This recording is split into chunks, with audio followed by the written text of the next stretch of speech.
MP l'émission, c'est parti, bienvenue. Je suis Jérôme Méran, très heureux de vous retrouver pour cette nouvelle édition de MP l'émission, présentée par Machine Production. Rendez-vous ici toutes les semaines sur notre page Machine Production TV pour un live de news, de rencontres et d'échanges.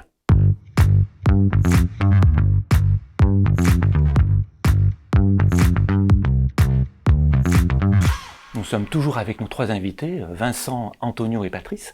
La semaine dernière, nous avons évoqué les composants stratégiques dans un véhicule électrique.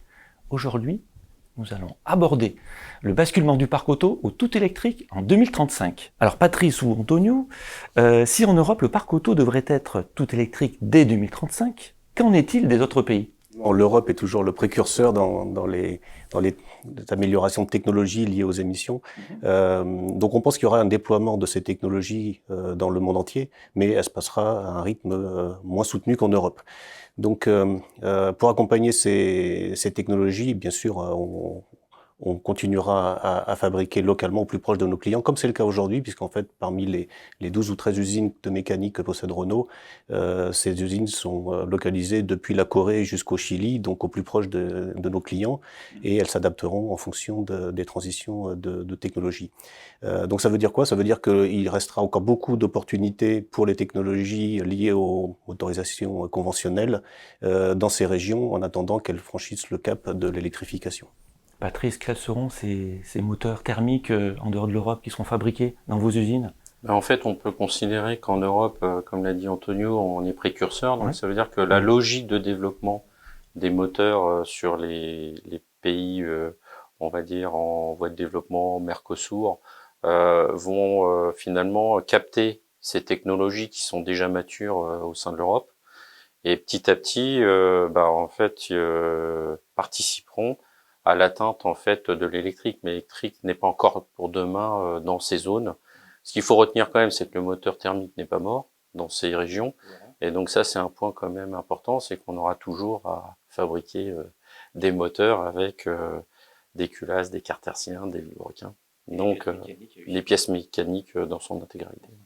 Bon, c'est un espoir pour nos sous-traitants mécaniciens. Vincent, peut-être un commentaire sur cette après 2035 et puis dans le marché européen et dans le reste du monde. Ce qu'on peut rajouter par rapport à ça, c'est que la filière va devoir se préparer par rapport à cette transition.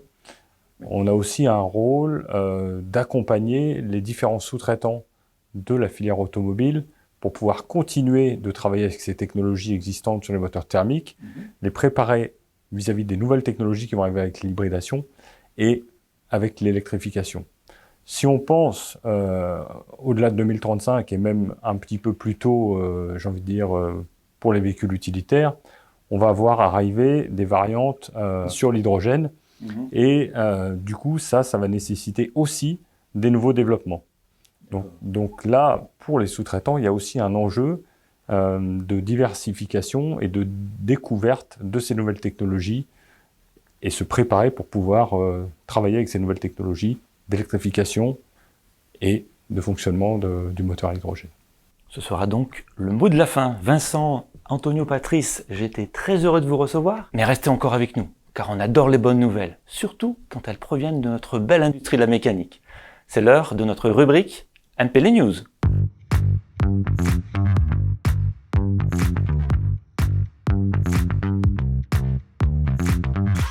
Tout va pour le mieux dans la meilleure des industries. Des entreprises investissent dans des machines et systèmes de dernière génération. On peut citer Nomila Ingénierie avec un centre d'usinage 5 axes remis pour fabriquer de belles pièces. Savoir Rectification s'est équipé d'une rectifieuse cylindrique Studer. Hydroloduc dispose maintenant d'une cellule dédiée avec 3 centres d'usinage Heller. L'industrie embauche toujours. Top Solid recherche un consultant ERP, des techniciens support et CFAO post-processeur. Le groupe La Roche recherche un alternant pour des missions QSE et de bureau d'études. CBMA recherche un opérateur régleur sur centre d'usinage à commande numérique. Yaskawa recherche des techniciens d'installation robotique et SAV, des technico-commerciaux itinérants et sédentaires. Retrouvez toutes ces annonces complètes et bien d'autres encore sur notre site machineproduction.fr, espace emploi.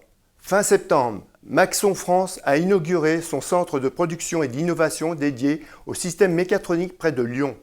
L'inauguration de l'entreprise MS Outillage, activité outils coupants, s'est tenue le 21 octobre à Maglan, en Haute-Savoie.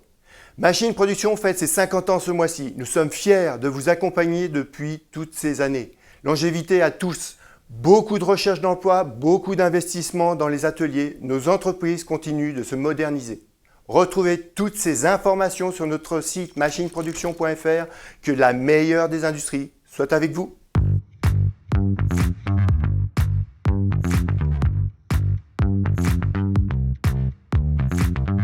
Alors, si vous cherchez un emploi ou un candidat, rendez-vous désormais sur la page emploi de Machine Production sur le site machineproduction.fr. Alors, Vincent Collet, je rappelle, vous êtes responsable du marché automobile au CETIM. Antonio Vaz, directeur process mécanique du groupe Renault. Et Patrice Duhaut, expert leader process mécanique du groupe Renault. Merci beaucoup de votre participation. Ce fut un vrai plaisir d'échanger avec vous ici, dans notre studio de Boulogne-Billancourt. MP, l'émission c'est terminé. Merci à toute l'équipe de la rédaction. Merci aux équipes techniques. On se retrouve très prochainement pour MP, l'émission numéro 7 qui sera consacrée au médical. D'ici là, notre industrie aura encore progressé. Continuez à nous suivre sur les réseaux sociaux Machine Production et n'hésitez pas à liker, commenter et partager cette émission.